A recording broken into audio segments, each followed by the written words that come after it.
Yo, What is up? what's going on? I'm trying something here, Mikey, I know it. I know it. and How's it going? Going good? How's life? time out, time out, Mike. Time out. Kyle called an audible at the beginning of the show. What is up, everybody? I see Swervo Cuts beat Big Ben to the punch today. Where is Big Ben? Falcons hair, absent-minded, Hey, Susan Mike, I don't know Walker. how to mute. Welcome to the stream. Kyle is putting us on Instagram Live for the first time here. He's trying to get it done. And he can't mute it. Just shut it down, Kyle. Let's get to our sponsors real quick because we have Chris Lytle on the show tonight. You guys all know him, the commentator, UFC fighter. We're going to have him on soon. But before we get there, I am going to go through our sponsors real quick. And we're going to start off with the Shave Parlor. We all know best fades and shaves in Cape Coral, Florida. Certified shave and fade masters and beard specialists Jay, Omar, Heather, and Naughty Nate down at 131, not 101, just in case you thought it was 101. It's 131. I don't know who told you that. Del Prado Boulevard, Cape Coral, Florida. Check them out. They will hook you up with the dopest fades. Next on the list, BK Bet Shark. If you don't like money, then don't go to BK Bet Shark because they have the best picks. I don't know if you guys follow BK Bet Shark on Instagram, but man, they're racking up the dough over there. Every bare knuckle event, BKFC event that goes by, BK Bet Shark is racking up the dough. So all you have to do, $50 a month, you mirror the picks and your bank account will be filled with money. I promise you that. I think he's had one bad show since the beginning. What, this was like a year and a half ago? One bad show this whole entire time. So I'm telling you, if you were following him a year ago, you'd have a lot of money. Next on the list, Dynamic Life, weight loss, sexual health, and anti-aging. Take back control of your life now. Go to www.livedynamic.com and become a patient in just 20 seconds and check out the Dynamic Life Instagram page at Live Dynamic. That's live with no E, L-I-V Dynamic on Instagram. And last but not least, you know what we got? Bucked up. Bucked up energy. Bucked Mike, up. can you hear me? I can hear you, Kyle. Oh, so everything is working perfectly fine. Bucked up. Hey, I'm going to go give you guys a testimonial real quick. Testimonial. Let's hear it. Testimonial real quick. So we are newly sponsored by Bucked Up Energy. We got all this stuff. We got the pre-workout. We got shirts and shit, whatever. But these buck shots, man, I drank one of these at about noontime last Friday at work. Now, historically at work, everybody knows nothing new after lunch on Friday, right? Basically, everybody's slacking after lunch. Yeah, basically, nothing new after 2. Usually in our facility, it's kind of down. 11:30. Yes. So, anyways, I eat lunch and then I pound down one of these bad boys. And then all of a sudden it's 2:30 in the afternoon and I find myself sitting back at my desk and I had not sat down for 2.5 hours straight. And I got so much freaking work done. And then I banged out like 9 different emails. My partner at work, Kelly, comes in this week and she goes, "What the fuck did you do Friday afternoon?" I'm like, "What do you mean?" She goes, "You must have had one productive afternoon." She goes, "I sat down. There was like all these new emails to all the different support units in the area. You had all the shipping documents done. Nice. You had blades going out to Jersey and all this shit." She's like, and it seemed like everything was like afternoon Friday. I'm like, you know what it was? Boom, that bad boy. I wholeheartedly stamp that shit. Approval. There it is. Get shit done. I need to bring one to work. Buck shots, do it. Hey, and I've only forgotten about 3 days in a row. Right. Hey, and before we bring Chris Lytle on in 1 second, I just want to shout these guys out because I got a care package in the mail today. Mike, I got a shirt for you. I'm going to bring it to work tomorrow. We got a bunch of free coffees for the boys and girls at work. Awesome. Get Shit Done Coffee. They're not an official sponsor of ours yet, but they do take care of us because they love the troops. So thank you for the free coffee. Thank you for the shirts. and we will get with you guys soon. Let's go ahead and bring in our guest tonight. He is probably the man with the most insight, we can get on here. He sits right there inside. He calls every step of the action at every single damn event. He is the man, the myth, the legend. Lights out, Chris Lytle. What's happening, guys? You can see I'm here in the dark. I'm out and about doing a bourbon signing, so I decided to just do this in my car today. Nice. Bourbon signing. I have been meaning to get one of those bottles. Can you just order them online? We're working on that right now, man. There's all kinds of weird state laws and everything, so it just depends on the place. I'm working on it, trying to get that worked out. Yeah, we got to get some of that. I didn't even think about that because my in-laws live in Fort Myers, Florida, and I was able to order before I went there for Christmas. I wanted to order alcohol, and I couldn't get it sent to me in Rhode Island, but I could get it sent to them. So, which worked out in the end, but I didn't even think about that. It's kind of a pain in the ass, the laws for liquor. It's so stupid, but whatever, man. I bring it sometimes to a fight. So if you're going to be at one, let me know. I'll try to bring you a bottle. Oh, hell yeah. Definitely. I would love that. Yeah. Well, we'll be at plenty this coming year. Probably Chris, Feb 2nd. Yeah, February 2nd. Chris, they're announcing fights left and right for that February 2nd card. We're starting to get excited. Amazing card already, man. Absolutely. I wonder which one. I mean, obviously, which one's going to be the co-main is what I'm wondering. You got Palomino and Trout at the top of the bill, but there's a lot. I mean, that Doolittle Jomi fight is fantastic. Duran and Lopez is probably the co-main, I would imagine. I don't know. We got some. I mean, don't be surprised when the female fights isn't up there. You never know. I mean, they always have good female fights. Yeah, absolutely. I heard a rumor of Jad Mastan Wong fighting. And I know that someone else is trying to get on there too, but I think Jade is going to fight on that card. She put a little winky face in some comments. Maybe they, because remember when Crystal was supposed to fight Jay Nasty and that fell through. Yep. And they promised her a fight early 2024. Maybe she'll hop on there. She's a Florida girl now, so maybe she'll jump on that card. But Chris, we wanted to get you on here because we're wrapping up 2023 here. I think tomorrow night might be our last show of the year, and then we kick it back off in January. I'm not sure. Mike and I got to decide that one.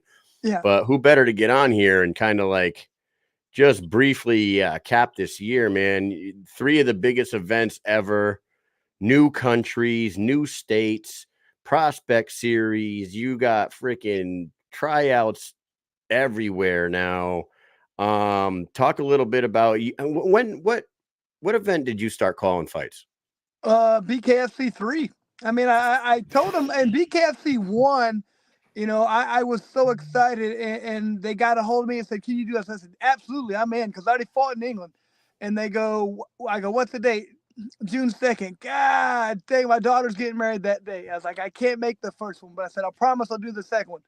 I did the second one, and when I talked to him, I was like, I want to do commentary for you guys, because I was like, I was the only guy that I knew of who had like such an extensive UFC fight background, a boxing background, and I'd done 2 bare knuckle fights at the time. So they put me in the corner reporting, kind of like Dean Thomas does right now. And then I did BKFC 3 like that and BKFC 5 like that, and then they had me do 6 with like a 3-man booth with Tarver, and then I've done it just me and Sean ever since then. So from 7 on, I've been the lead color commentator. I love that. Now let me ask you this: you just mentioned a 3-man booth with Tarver. Does it matter to you? Would you rather have the 2-man booth with you and Sean, or you know what? It's weird because with this sport, I think it's a 2-man booth. You can only do it because in like UFC or boxing, there's a lot the pace. There's a lot more downtime. With bare knuckle, I don't see I can do a 3-man booth. Whenever we do them, I don't like them. Sean doesn't like him, and nobody, because you can't. I mean, the pace is too fast. Like there's only so much. Like I have to wait for the right time because Sean's doing what's going on. When there's a downtime, then I say something. It's hard to have that much downtime to have 2 colors to try and make points about what's supposed to be going on. It's just not like boxing or MMA. It's too fast paced. You have to have a good play-by-play and a good color guy, and that's all you can really afford, in my opinion. I didn't even think about that because they usually get into some conversations. You got little side stories. Yeah, and we don't have time. You don't have time in this unless it's a boring fight, which we don't get many of. Well, you also got to remember, UFC didn't even really start bringing in a third guy until Goldie left, right? When Correct. Mike Goldberg left and John Anik came in, it became John Anik, Joe Rogan, and a third guy, like Yep. every single time. It was always Rogan and Goldberg Goldie. before. Yep. And it But I mean, wasn't you that got long ago 5-minute before. rounds. There's a lot of downtime sometimes when people are on the ground. There's not a lot going on. We get no downtime, so you kind of it's hard to go off on different directions and talk. I mean, it's hard for me to get my points in sometimes. You know, I'm trying to decide what this guy needs to do, and all of a sudden the guy gets hit real hard and knocked down. I just got to lay out and shut up. That's Sean's job to say what happened. You know what I mean? Yeah. Incredibly fast-paced, violent sport that everyone's starting to learn all the statistics. We had Feldman on last week, and the medical stats are coming out proving the safety. No combat sport is really safe, but Right. this one, I think people are starting to jump on board here because the data is starting to collect, Man, and it's not it is this starting to brutal collect. gladiator. But Go ahead. here's the thing. I figured this out after watching one fight. I came out of retirement after 7 years because, you know, I had to tell the family I'm fighting. And like, what? No. And I was like, you don't understand. This is safer. I'm not going to take the damage I did in boxing, you know, because I knew I had to change my whole style. I knew I couldn't train the same way. That's when a lot of injuries happen in the ring, in the sparring. I couldn't do that. You have to in and out style. I mean, I'm a bruiser. I'm an inside fighter in boxing. You can't be like that in bare knuckle, really. So I knew right away I'm not going to get hit near as much. My brain's not going to hit the skull near as many times. I could tell just by watching it. It was not what people thought. It wasn't what I thought. When I first heard of it, I was like, these people are nuts. What's wrong with them? I watched it and I was like, I'm going to do it. And I have, but I knew right away I have to become more technically sound and a better fighter to do it. So it didn't take me long to figure it out, but it does take a lot of people, like even smart, intelligent people, they don't get it. But after you explain it, they get it. Question in the audience here that says, "Would you ever take another fight? Are those days past, or if the right opponent popped up, would you do it?" Here's what I always tell them. I'm like, I would do it if it's a last second fight. Like I'm not gonna train. I'm not gonna go through a camp, if that makes sense. Because, like, I still train, but like, only way I know how to train is 6 days a week, twice a day hard. And I can't do that anymore. My body just doesn't like. I mean, I've tried to do it, and I mean, the first day I'm beating ass, I'm looking good, and the second day I'm like, oh, I'm not too bad. Third day I fall off a cliff. I'm like, man, I need growth hormone and testosterone. I don't take it, so I can't do it. I'm too old. I'm fucking 49. So, I would do it if they said, hey, Chris, this guy fell off. Could you? And it was a big fight. I'm like, I'll do it. You know, if I don't have to train the whole camp, I don't need a camp. I would do it, but I don't. I'm so stingy. I don't want anybody else to, get in to do my commentary role because I love it. You know, that's what I do. So I don't want anybody else to do my commentary role. That's for me. Oh, you know what? No, I remember when you were on the the Bare Knuckle show. I think they asked you this same question. You said, maybe if I can commentate my own fight. That's what I think you said. Something like that. Yeah, that's right. Now I remember it. Man, I forgot about that. That would be cool. Hold on. Nope. What just happened? Uh-oh. There we go. Sorry. Hello. So, Chris, 2023 is wrapped up. We all know how amazing this year was. What I was getting to with that, you've been there since BKFC 3 and 2, but you've been commentating since 3. This year, we started with BKFC 35, so 35 to 56 in numbered events. You also had some fight nights in there. You had some overseas events, some Thailand events. You being the longtime combat sports veteran that you are, getting in here at the ground floor like you did, what does a year like this mean to a guy like you? And did you see this company being at the spot where it's at right now when you jumped on board to BKFC 2? Yes, that's exactly why I've been so passionate about it. Like I don't think many people get to like experience what I have twice. Like I was there when the UFC I fought from the first time in 2000. It was a little nothing thing, and then it started blowing up, and then it was fun to be part of it as it grew and as it became big. And I mean, I couldn't have ever imagined it would be what it is now. I remember just sitting out somewhere with Sean Wheelock and I looked up and it was like, it was on ESPN. I was like, man, this would have blown our minds, 20 years ago. We'd like, this will never happen, and just the way that's progressed and grown, it's amazing. And I feel like with bare knuckle, I feel like I'm in the same situation. Um, to me, this is the most exciting sport out there. I mean, say what you will about boxing and MMA. I love them, but they're not as entertaining as this to me. So I think we have a lot of people like that. I would say, how many people are MMA fans like me? I'm like, are you a UFC fan or an MMA fan?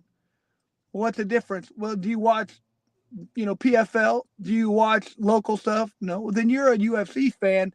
And when it goes to the ground, you probably want them to stand up. I mean, you're a bare knuckle fan and you don't even freaking know it. You know what I mean? Yeah. You would Yeah. love what we do if you watch us. And as soon as they watch us, they do love it. There's so many people that we've talked to that, like, since they started following it, a lot of the people like that know us personally started watching our podcast and listening to us, and in turn started watching BKFC. They don't even watch MMA anymore. Like, rarely.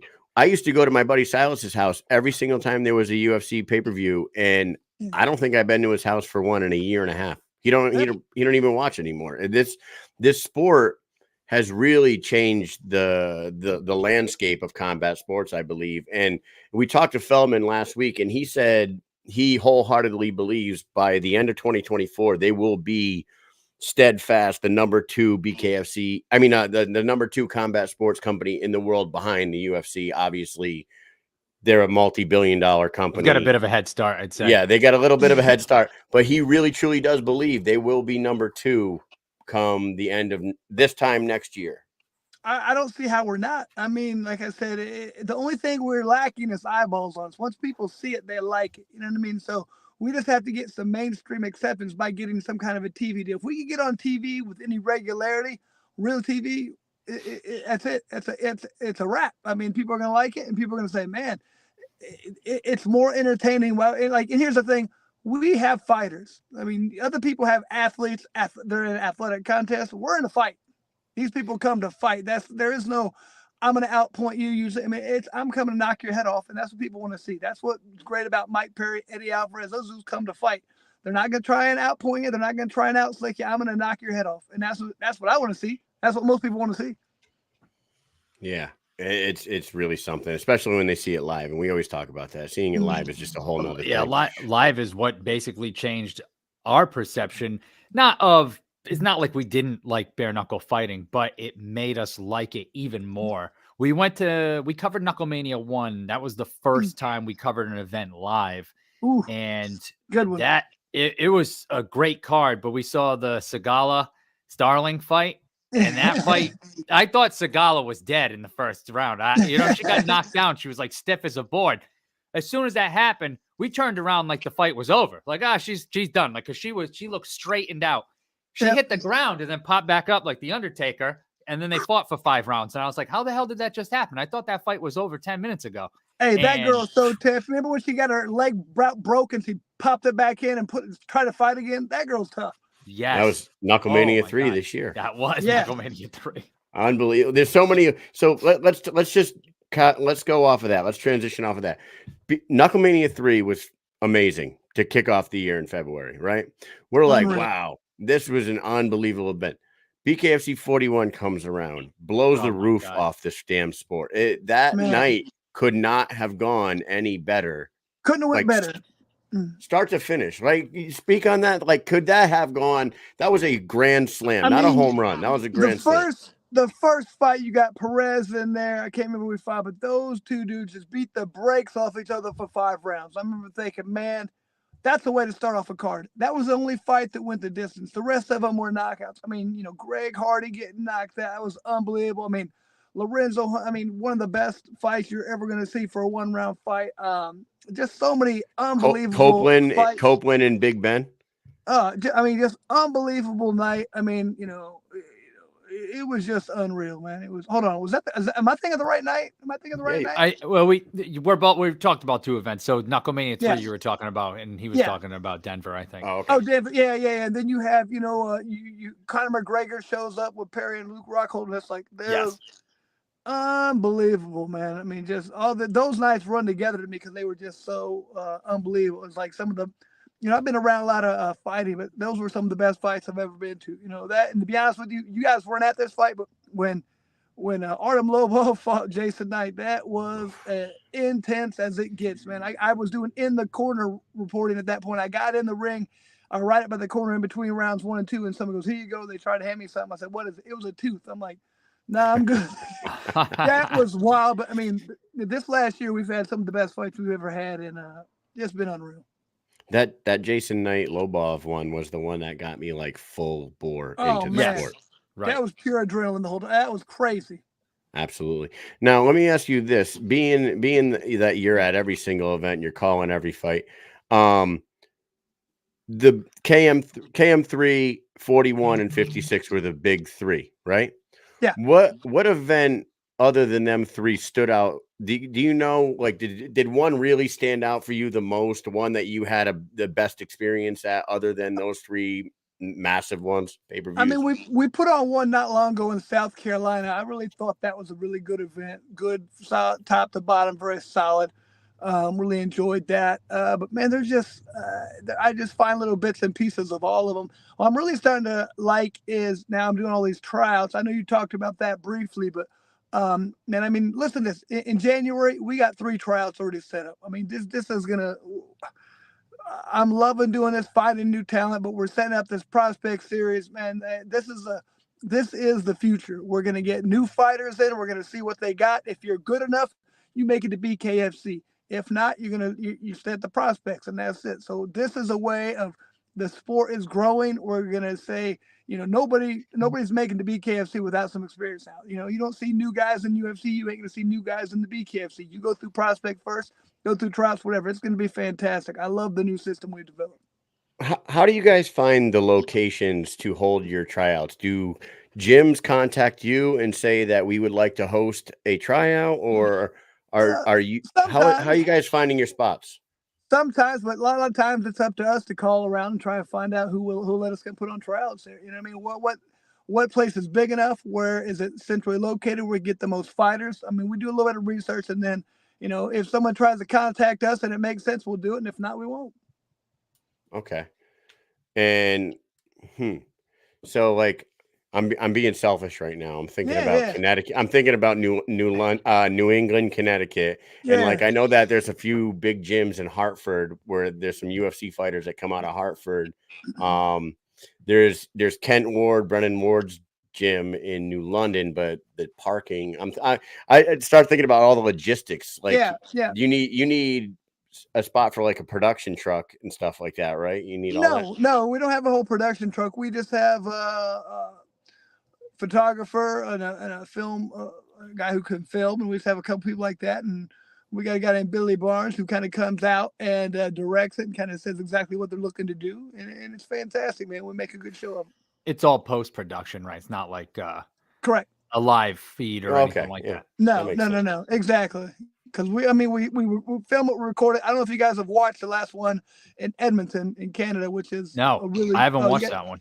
You got to check it out, man. We got a new system. It's almost like an American Idol thing in a way. Like at the end, all the fighters, like we bring them out and we kind of say, hey, man, we thought you did this well or did this not well, and this is why we don't think you're ready yet. Or we're willing to have you. You know what I mean? Because I think it's better to give them some feedback. Because like I'm telling all these guys, we've had guys come to 3, 4 tryouts. Keep coming. Keep. If you're not ready yet, I'm going to tell you what you're not ready for and go work on it. There's no shame in that, but I'm not going to put you in there if you're not ready. You need to know what you need to work on, and that's what we're going to tell them. Is that episode longer than the others, like the newer episodes long? Because I know they're generally about 23, 24 minutes long. 24, it's the same. It's 24 minutes. And we take some of these fighters, too. We take them to an improv class because I'm trying to teach these guys, man, this isn't the era of fighting anymore like 2003. This is the era of entertainment. You better be good at everything. So you have to work on talking just like you do fighting. I say do every podcast people ask you to. Do every interview. That's like sparring. That's like a sparring match. You just did a match right there. Now, this is how you get better at talking. This is how you get better at communicating, selling yourself. I'm trying to teach all these people this. Yeah, it makes sense. And Feldman even touched on that at the post-fight press conference after BKFC 56.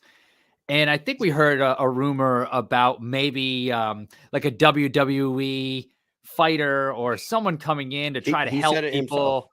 Yeah, to try to help people develop a mold personality, their basically. personalities and bring it out, because there are fighters that are so good. They're just so good, but there's something that just they don't allow themselves to break out of their shell. They're kind of their own worst enemy in a way, they won't post on 100%, social man. media.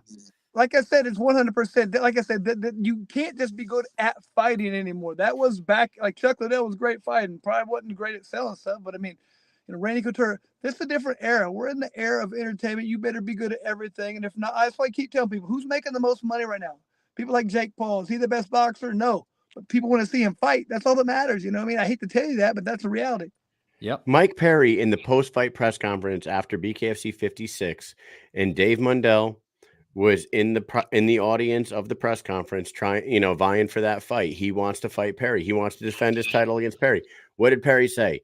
Bro, you only have 30,000 followers. I'm not interested in you. Yeah. I mean, I said, it's reality. Yeah. It's a tough reality for some of these guys. They're like guys that I never really was, like, to be honest with you, until 3 years ago when I started this podcast, I didn't fuck around too much on social media. It wasn't like much. It didn't interest me much. But now that we're doing this, you got to stay active. You got to be posting every day. You got to be relevant.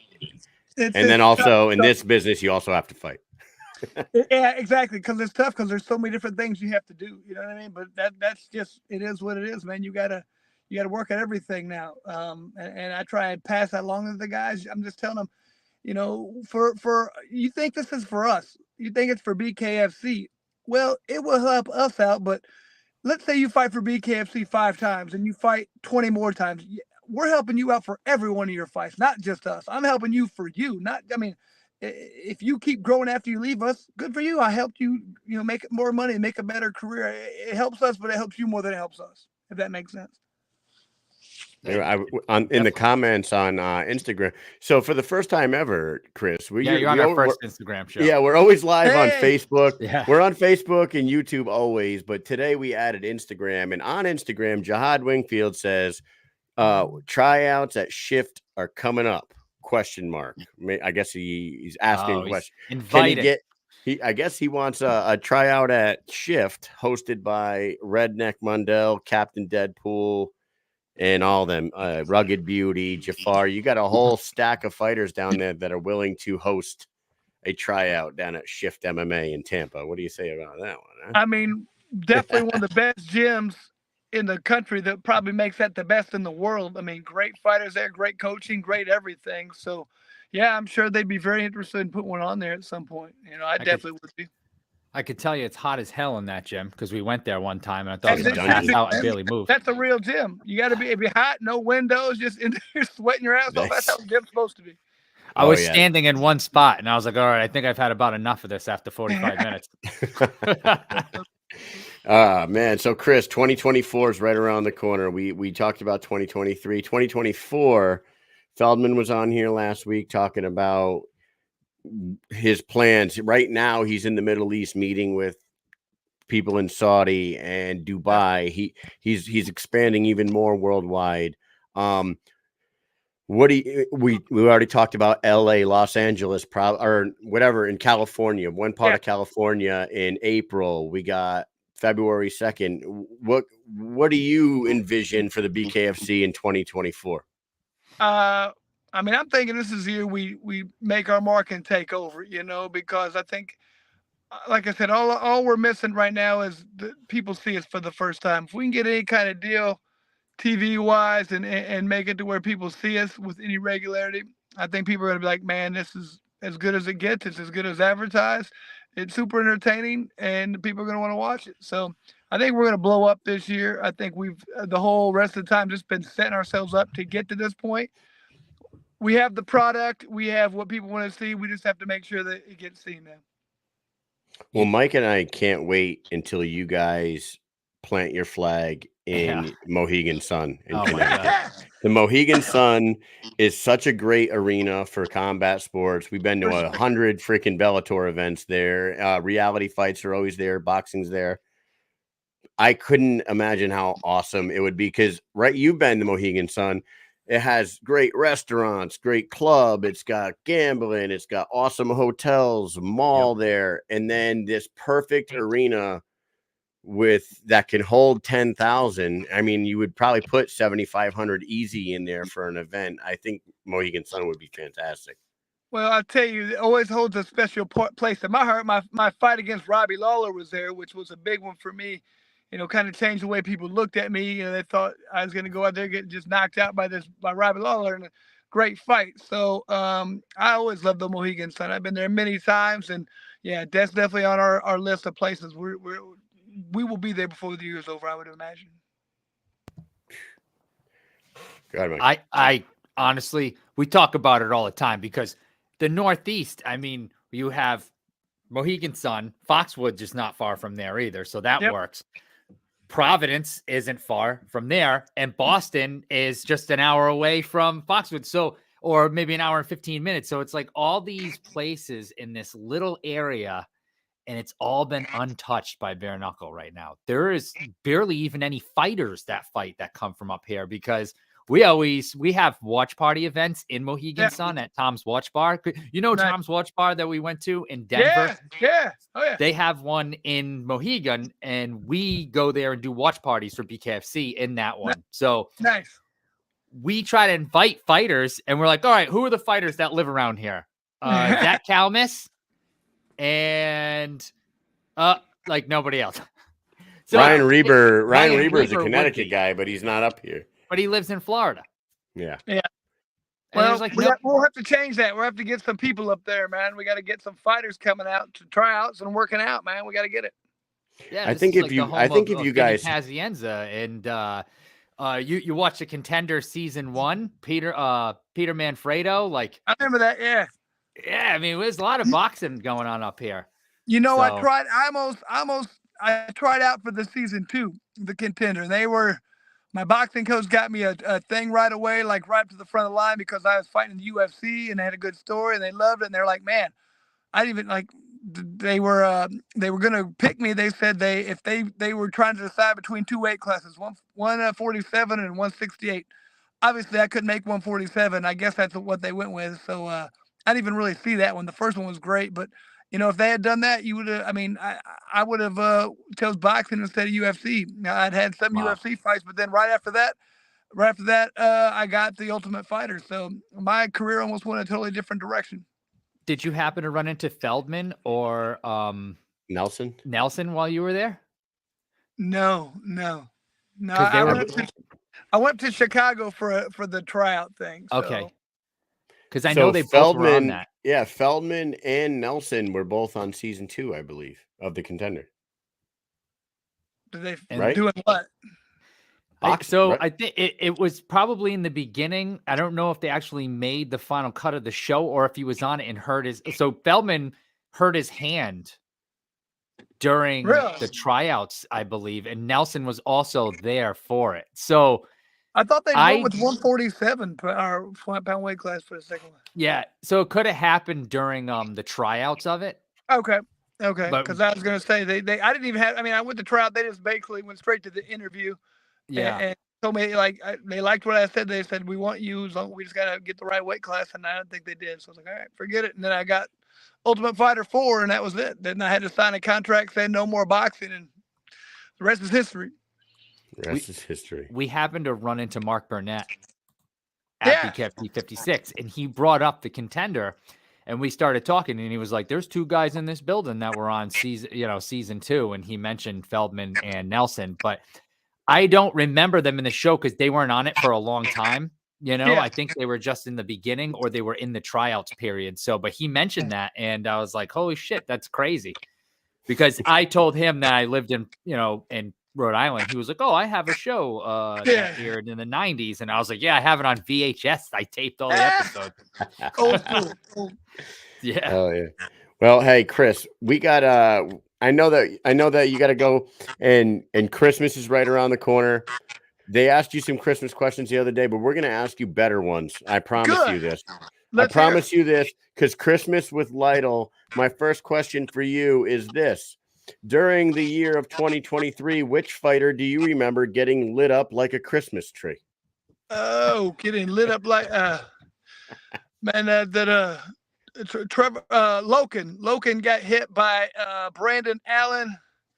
Boy, all those bells were ringing there. Bing! I was like, oh, he got put down bad. That was a nasty left hook.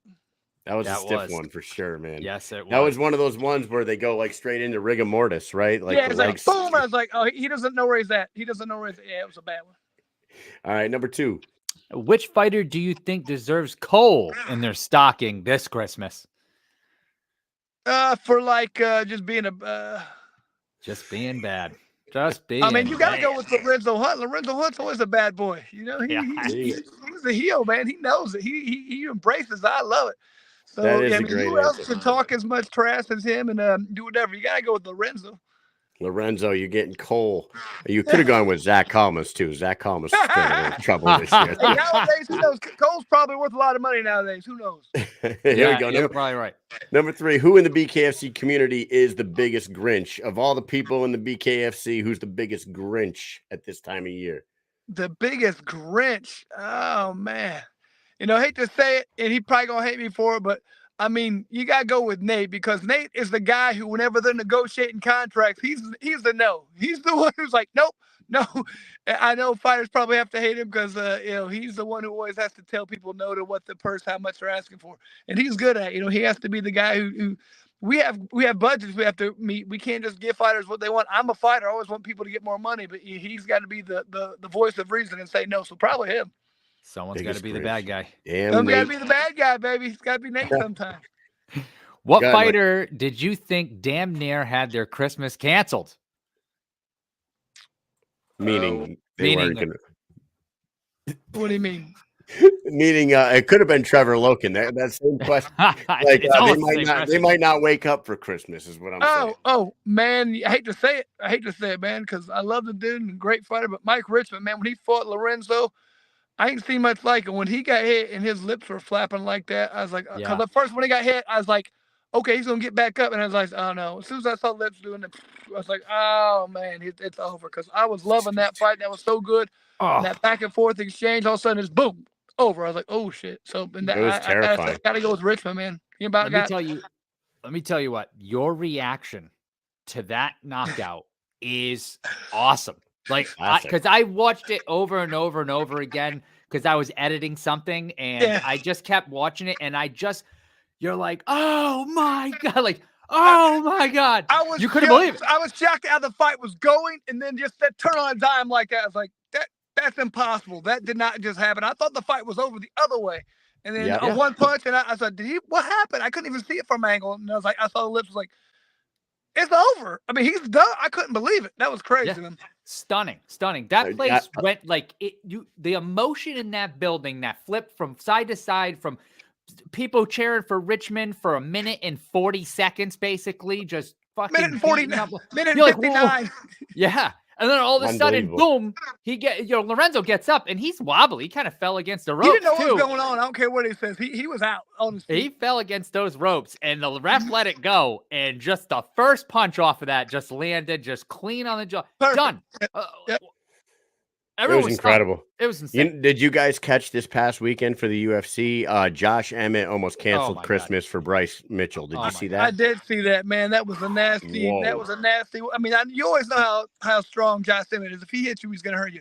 But man, he landed on the button. That was it. I mean, when people start season, that's not good. Yeah, when he started season in the ring, that is terrifying, man. That was like, holy shit. He hit a different button there. That's crazy. All right, 2 more questions for you. If you were throwing a BKFC Christmas party, who are you going to put in the suit to play Santa? Who in the BKFC? Now you can throw in Zach. Hell yeah. Oh, he's definitely Christmas. Awesome. He would crush that too. And last question for you. Here we go. Number 6. What do you think was the greatest gift given to the BKFC community by Santa Feldman this year? Man, so many good fights. That's a tough one right there, man. I'll be honest with you. I'm just gonna go with that Knuckle Mania 1. I mean, that was. I remember when we got done with that. I had a feeling like I had just fought and I won. You know, I was on like a high for about 3 days. I never get that before from commentary. You know, you get it after a fight, you're on this high for several days. But I got it after that one. I was like, man, we're gonna go to another level from here because every fight was amazing. And so that card was it brought me back to feeling like a fighter. That's awesome. That is so awesome. I got a little bonus thing here because the other day we watched the Bare Knuckle show and they brought up the movie Die Hard. Is it a Christmas movie? Is it not? You said not a Christmas movie. Well, I got a surprise for you. Die Hard Christmas, the book. See, look at this. Well, is it different? Is it a different story then? It's not a different story. It's actually, but it's written in a children's book. It's written in a children's book style as the night before Christmas. Like it goes to that rhythm. Yes. So Die Hard Christmas. It is a different story then because, like I said, it is a movie that happens to be around Christmas. It's not a Christmas movie. We had such a crazy thing going on last year at work. We did a whole a poll for it's probably like 200 people that work at our place. Everybody was filling it out. Is Die Hard a Christmas movie? So what was the consensus? It was like there was only like 3 or 4 people that said it wasn't a Christmas movie. So and then 190 said yes. Yeah, so but Bruce Willis. People who understand movies understand. Okay, that's right. Bruce Willis actually said, you know, that it wasn't a Christmas movie. And he'd probably know better than. All right. I love that, man. Chris, thank you for coming on and reminiscing about the year with us. We're excited about when's the next tryout or prospect series that we need to look out for. I mean, we have a tryout coming out January. I mean, it's January 13th. I don't know when it will be out or be aired, but man, you got to check out Edmonton. It's on the app right now. Definitely. Yeah, I'm definitely going to watch it. I think I watched up through Salt Lake City. So yeah, this is I think it's our best one. Nice. Well, the production value of all these videos that are getting put out on the app with the prospect series and the tryouts and the deep cuts, man, they're fantastic. It's like must-see TV for sure over there. So we're definitely going to check it out. Chris, have a great Christmas with the family. Have a good New Year, and we'll see you early next year, hopefully. Yeah, hopefully. Can't wait, fellas. You have a good one. Thank you. All right. Take care. Sell all that bourbon. Sell it all. Later. There he is. Chris. Lights out Lytle, dude. That guy's cool as hell. He really is. And yeah, it's really something for, like, you know, combat sport diehards like us who grew up as, you know, boxing and MMA fans. You know, before this even existed, we knew who Chris was. And we've talked about the first time we hung out with him, having a few beers at that pub in Birmingham. Yep, just randomly. But now it's like he's the most down to earth dude in the world. Yeah, you see him in the lobbies at the hotel. He's always going to the hotel gyms, working out. The guy stays in the gym. But if he sees you sitting in the lobby, he'll come sit down, chat with you, grab a cup of coffee. He'll shoot the shit with you for an hour in the freaking lobby. The guy's like the most down-to-earth, cool guy ever. So he's way into the sport. You can ask him about anything. He'll talk about anything. He knows all the fighters. He knows what's going on behind the scenes. He's deeply invested in the sport. He's not just somebody who works for the company. He is the company. He is deeply invested. He's got roots deep into this company. He loves it. He loves it. You can tell. He lives and breathes it. So yeah, he's all over doing stuff. These tryouts are great. And I do love the process now that they're going through, that they've created this like 3-tier system type of thing, like tryouts, prospects, and then BKFC. It's really cool. Yeah, I'm going to start like looking around because there are some really good boxing gyms and some MMA gyms in Connecticut. I know Boston has plenty. But now that these tryouts are happening more often, regularly, almost 1 or 2 times a month, they're almost every month, sometimes twice a month. So in 2024, I would imagine they're not going to slow down on seeking out talent. So I would love to see a tryout happen up here in the New England area. They definitely can get some guys around here to host for sure. Yeah, it'll happen soon. I'm crossing my fingers. If they got into California, I'm sure Nevada is right behind. I'm guessing we're going to see Nevada this year, and we're going to see Massachusetts or Connecticut this year. I really do. I think that's going to happen. Whether there'll be fights in those locations, I don't know, but I think they'll be legalized, and hopefully there'll be fights. They mentioned Georgia a long time ago, and there still I hasn't wonder been a when card that. there. So that should probably happen soon. I would imagine. But man, that first card, not the first BKFC card of 2024, February 2nd, Hollywood, Florida. That card is stacking up to be something awesome. And I got my sights set on it. I don't know about you. Dude, it's back in. We haven't been. I feel like we haven't been to Hollywood in a long time. You know Yeah. what I'm saying? Yes. Like we went to Hollywood, Florida for like it seemed like 6 events in like a fucking 10-month period. That place is really great. I always say this. I remember I want to say it was BKFC 18 when Shoemaker fought. It was Yes. Joey Beltran and Shoemaker. Hector Lombard, Joe Riggs was that on there? That's when Lorenzo jumped in the ring. Yep. You had Thiago Alves and Yuli Diaz. Yep, that was It crazy. was a great. That was a great fight, actually. Those guys were going back and forth. Pearl Gonzalez fought on that against Segala. Segala. Yep. So that was a great card, and we're like, man, when we walked, do you remember we walked in there and we're like, yes, oh, I don't know about this, like the way it was set up. Yeah, reminded and me of then Foxwood. it reminded us of Foxwoods, and man, what a product! That place is great for an event. It completely turned us around. Like by the end of the night, we were like, wow, they got to come back here more often. And they did. They've been back there. Yeah. This Have has we got to gone be there like 3 times now?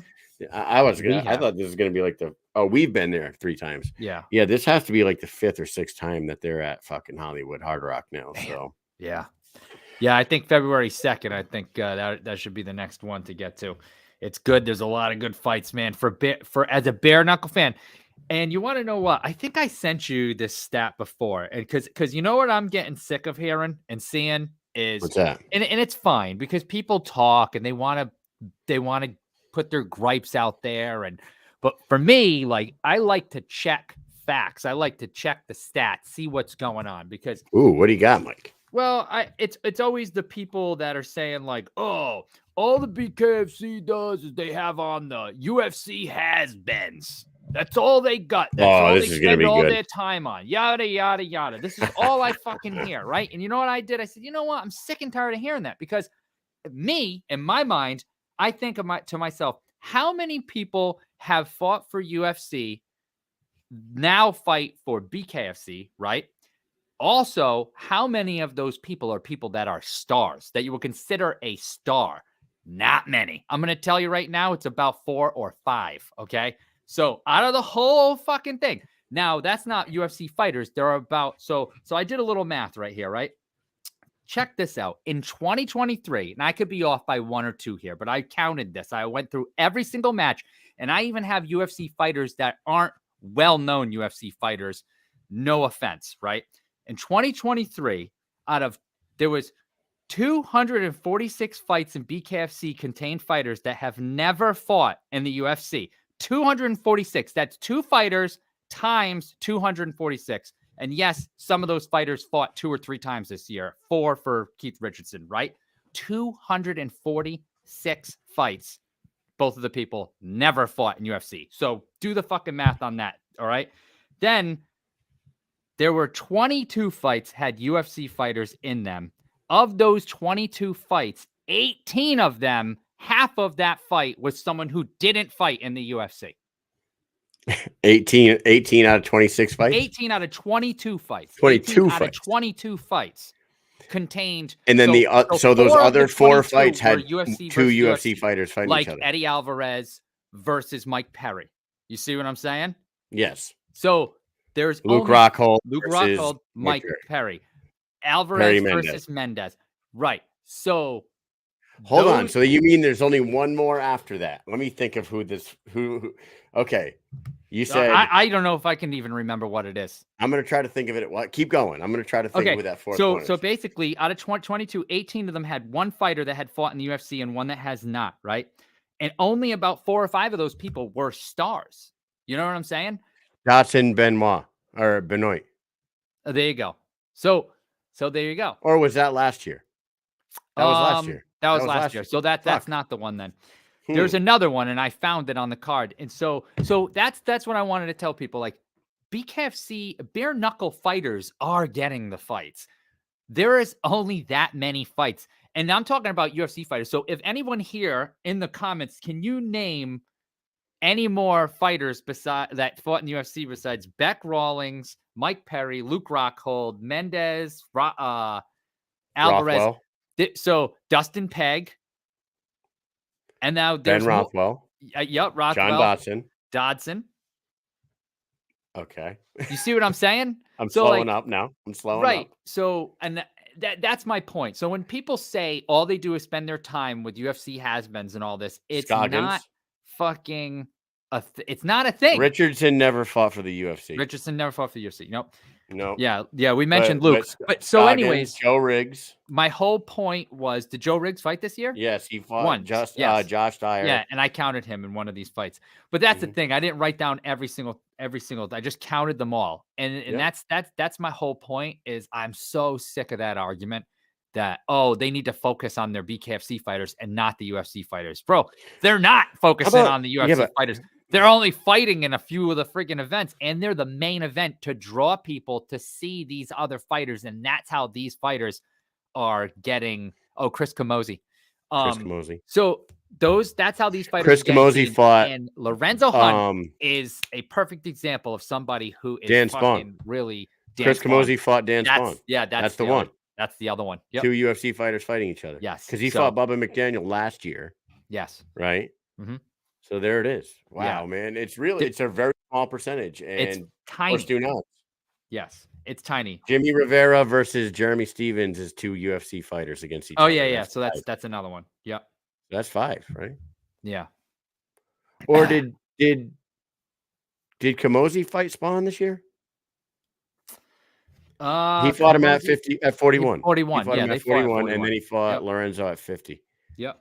Man, that's crazy. Yeah, man. Now, so that's what I'm saying. Like the fights, the BKFC doesn't spend all their time in UFC. That's my whole fucking point. I just wanted to put that out there that I went, and like I said, I might be one number off one way, plus or minus one. The whole point here is what you're saying is that the number of UFC 246 out of 266 fights or something, or 68 fights were just BKFC or bare knuckle fighters. Yeah, and God forbid, and like, are they this is how uneducated people are too. When they say this shit, they're probably like Brett, fucking what's his name, bearded dude from Denver, fought for Bellator. Yeah, Dan Strauss, Daniel Strauss. They probably just lump all those guys into a UFC, washed, all these UFC fighters, but they're not. They're plucking them from every organization. They're plucking Austin Trout and Mike Alvarado from boxing. They're plucking Grimes. Who am I thinking of? Brandon Gertz. Yes. Strauss from Bellator. They're taking them from wherever they can get them, and they're making sure that they're high level fighters that still have gas in the fucking tank. You know what I mean? And then I don't know. They're building a goddamn business, you fucking morons. Yeah. I just that seems like if you see one really disgruntled person, that's what their whole business is like. Oh, all BKFC's washed up fucking UFC. It's not true. It's not. It's not even close to. It's not even 2% of the company. So take it easy, will you? Yeah, fucking dickheads. Yeah. Anyway, it's Christmas season. Why are we so fucking angry? Why are we so fucking angry? Hey, tomorrow night, Mike, we're gonna do a big show tomorrow night. We're not gonna have any guests. Maybe, I mean, if anybody wants to fucking jump on here. Maybe we'll get some fighters to pop on and say hello or whatever. But we got this shit. We got this going on tomorrow night, Mike. Yeah, check that out. We got a little bit of inspiration from our the parent company, the BKFC. They can't, the BKFC podcast 2 weeks ago. Yeah, or last week rather. Last week they had their little giveaway show. So, they had a so you know what? Show. We so got put us in the Christmas spirits. We do. We have spirits, and so tomorrow night, you see that little graphic right there. We're gonna give away 2 free months of BK Bet Shark subscription. So BK Bet Shark will starting in February. So starting with that February 2nd card, he's going to give a free month to 2 different people that want to win some money using the BK Bet Shark. So there's you want to know something about that? If you win that 2 months of BK Bet Shark, then you basically have lifetime BK Bet Shark, because when you do get that month and you bet with his bets, if you shadow them, you are going to win money, and then you're going to take $50 out of the winnings, and you're going to buy the next month, and you're going to win thousands more, and you're going to put 50, and you're just going to keep doing that, and so you're in for life. You see, lifetime membership, basically. We're also going to be giving away some bucked up stuff. We got this shirt that Mike's actually wearing right now, and I believe look at the shirt. Look at the shirt. It has a bucked up on the front, flag on the sleeve, and then it has bare knuckle on the back. So on the back, but you can't have this one. We'll be giving away this one. We're going to give away some pre-workout and some buckshots. I'm going to give away some Turp House Farms muscle rub. We also have an entire binder from BKFC 30. When was Roanoke? Roanoke was... It was Melanie Shaw versus Britton Hart, that event. Oh, we did Tom's Watch Bar. Yes, we have a binder. Inside that binder, there's photos of every single fight. Those fight posters that they make. These fight posters, like these right here.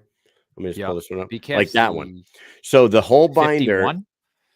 Okay, BKFC 51 in Roanoke, Virginia, and that was when Britton Hart knocked the tooth out of Melanie Shaw. Unbelievable fucking night. Yep. What's this? But no, I pulled that up so people. That's the kind of graphic inside that binder. Every one of the fights that night is signed by both fighters. I think they might be missing 1 or 2, but you're gonna get Joe Elmore and Dustin Page and everybody. That's the work of Rux Maxim right there. That guy printed out all the pages, walked around, got them signed by just about every single fighter on the card, and then put them all in a binder in order. Who does that? So we're going to give that binder out. We're also going to, I believe we may have some jewelry to give out, right, Mike? Is that a for sure thing? Yes, I believe that we are giving away one of those medallions that you see. I don't think it's the actual medallion. It's a replica medallion, right? It looks exactly like it's that metal. on a chain. It's on a chain. It looks all blinged out and shit. It's It's going to be an awesome night tomorrow. We'll have a picture of it tomorrow. I didn't load it up into here. So there you go. You're going to get some. We're going to give away some bucked up stuff. I think we have some more. We might have like a Mike Richmond poster signed and a couple other ones. We got to talk to Russ. So there's the graphic again. A lot of it's going to be courtesy of the Extreme BKFC fan page, but then the other 3 are going to be from a couple of sponsors of ours and our buddy Jay Davis over at Turp House Farms that gave us a bunch of shit to give away. So tune in tomorrow night, 9 p.m. and look for some special guests to pop in and say Merry Christmas and Happy New Year's and all that stuff. Yeah. And offend people by saying Merry Christmas. I'm sorry about that. I'm so sorry. Did you know that? Did I tell you this? That my son's class last year had a winter tree. A winter tree. So yes, yeah. So listen to this. So they put up a Christmas tree in the classroom, decorated it, everything. Like a Christmas tree. They decorated it like a Christmas tree. Yes, dude. It was a Christmas tree. Decorated. Why are we allowing these things? Listen, decorated with Christmas ornaments, everything. It was a Christmas tree. They put it up as a class. It was in the corner of the room. The teacher said, we are to call that our winter tree because it could be offensive to anybody that doesn't celebrate Christmas. I go, okay. Was there like a lot of kids in your class that didn't celebrate Christmas? He goes, no, every single kid in our class celebrated Christmas. I was like, no Jewish kids, no Muslim kids, Yeah. nobody that celebrates Kwanzaa, like nothing. Yeah. He goes, no, every single kid in my class celebrated Christmas, but we had a winter tree because kids outside of our class might get offended by Nobody us. gives a shit. Isn't that really. some crazy Do you shit? think anybody really cares? I'm like, dude, they didn't even call it a holiday tree or anything like that. Just a fucking winter tree. What the hell? Unbelievable. I've never heard that in my life. I bet you, even if there was a Jewish kid in the class He wouldn't give a celebrating shit. Hanukkah, you just bring in a menorah and do that for him. And now you got both. I was of them. listening, and dude. You can learn about that. I don't know much about it. I actually read a book when I used to stock shelves and unload trucks at Michael's Arts and Crafts. They had a book that came in. It was for a kid. It was like a kid's book, and it taught how, what Hanukkah was all about. And it was just a little short. I read that book to forget because I didn't know. I'm like, I don't know. So you learn. This is how you learn. I bet you that kid wouldn't give a two shits. He knows that most people around him fucking celebrate Christmas. He's going to notice that his whole life. But he still celebrates Hanukkah and he loves it and he does his own thing. And you learn about what his culture does. Like, what the fuck? You know what? I was watching the MMA Hour today, and Ariel was talking to Josh Emmett. And you know what Josh Emmett said to Ariel at the end? He said, "Thanks for stopping in. Have a great holiday with your family." Ariel said it to him, and he goes, you have a Merry Christmas, Ariel. I'll talk to you soon. And he gets off. Ariel's Jewish. Yeah. Do you think Ariel Helwani gave two fucks about that guy saying have a Merry Christmas? Nice gesture. It's a nice trying thing. to be nice to him. Yeah. It's crazy. Who gives a shit? If someone said Happy Hanukkah, Mike, I would be like, thank you. And I'll just keep moving on with my day. I don't care. Right. It's crazy.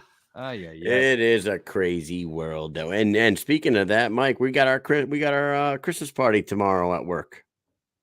You gonna do anything silly? Am I gonna do anything silly? Well, I was. If anybody remembers last week, I'm supposed to be getting a root canal tomorrow. And then they called me today at like 9:15 or something, Kyle. And they said, oh, we canceled your appointment because the fucking dentist had to go do like some emergency surgery on somebody during the time that you were supposed to get your shit. So I was like, oh, that's great. Just fucking great. Because you want to know what I think of? I'm like, you know what? Now my friggin' tooth is going to start hurting like Christmas Eve. And it's going to ruin my whole holiday. I hope not. They couldn't get me in for that root canal. So you know what I'm going to do tomorrow? I'm going to have a lot of fun. Drink your face off? No, because I got too far to drive. That's my whole thing. Like if I didn't have to drive too far, if this was near my house and I could just be dropped off or something, that'd be one thing. But like I got too long to drive. Yeah, you should get an Uber from your house to work tomorrow. And when an Uber picks you up in the morning and Steph's like, what are you doing? Like, I'm gonna pay this $85 Uber to get to work because I'm getting fucked up at work. Wrecked. I'm gonna get wrecked tomorrow. I am going to spend $200 on Ubers today to drink my face off because I'm going to sneakers. I'm gonna go to sneakers.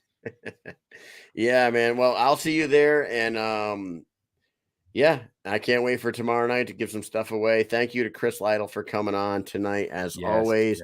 Shout out to our sponsors. The Shave Parlor, those guys down in Cape Coral, Jay Omar. If we go to the damn we're going there. Yeah, we're going there. We're going there. 100% going there. Mike's gonna get a haircut. Maybe not. I mean, yeah, they can freshen me up, I guess. Yeah, there you go. When I get there. BK Bet Shark, shout out to him, and tune in tomorrow night to get yourself a couple free months of his tutelage. Stack your money. Dynamic Life, thank you to them as always. Weight loss, sexual health, anti-aging. It only takes 20 seconds to become a patient. Get to their website and do it. And shout out to Turp House Farms for providing us with some free giveaway stuff tomorrow night. And as always, these bad boys right here who are going to be big contributors to tomorrow night. BKFC, Extreme BKFC fans page with Russ and Country. Those guys are the best. We have so much work to do tomorrow, Russ. You better be on the ball. Because we're on working all the day. Ball. So with that said, Mike, you got anything else for the peoples? Nah, man. I can't wait for tomorrow. We're going to make some people happy. Maybe between now and then, we'll add a couple more trinkets and doodads and knickknacks to give away. You know what I'm saying? Hey, my internet didn't suck ass at all during this broadcast. Nice. Yeah, you threw me for a loop in the beginning, but that's okay. I was slightly confused at first, but it's all right. Yeah, You I kept it had. going. You guys didn't know the fucking struggle. Like I had to reset my router literally 2 minutes before we went live and jump back on here. Like we had 45 seconds until we were supposed to be live, and I was like, "Hey, Mike." He goes, "Hey, look at you, crystal clear. I can hear you fine." I'm like, "All right, let's go live." We just Yeah, did it. that's All it. right, man. There So- it is. Thank you guys for tuning in. We'll see you tomorrow night, 9 o'clock. Don't be late. Peace.